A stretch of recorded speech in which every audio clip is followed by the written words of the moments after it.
Assalamu alaikum dostlar. Bugün 25 fevral. Жалал-Абад шаарында курс валюта бааларын билип берейин. Банк чогуу обменник.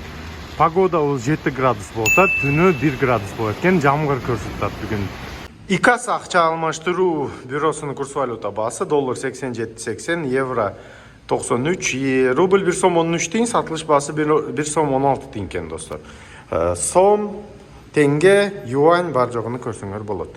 Доскредо банкının kurs valuta bası dolar 87.40, euro 92.40, rubl 1 som 13 deyin, satılışı 1 som 17 deyin. Bank Aziya kurs valuta bası dolar 87.32, euro 93.70, rubl 1 som 14 deyin, satılışı 1 som 17 deyin. Bank Aziya kurs valuta bası dolar 87.32, euro 93.50, rubl 1 som 14 deyin, satılışı 1 som 19 deyin. Islamic Bank kurs valuta bası dolar 87.15, euro 92.70, rubl 1 som 14 deyin, satılışı 1 som 17 deyin.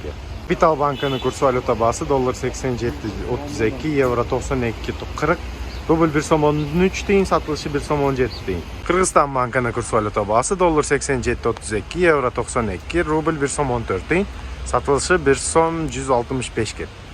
Обменкалар баасы тугандар доллар 88, euro 93, rubl 1 som 13 deyin, satılışı 1 som 15 deyin.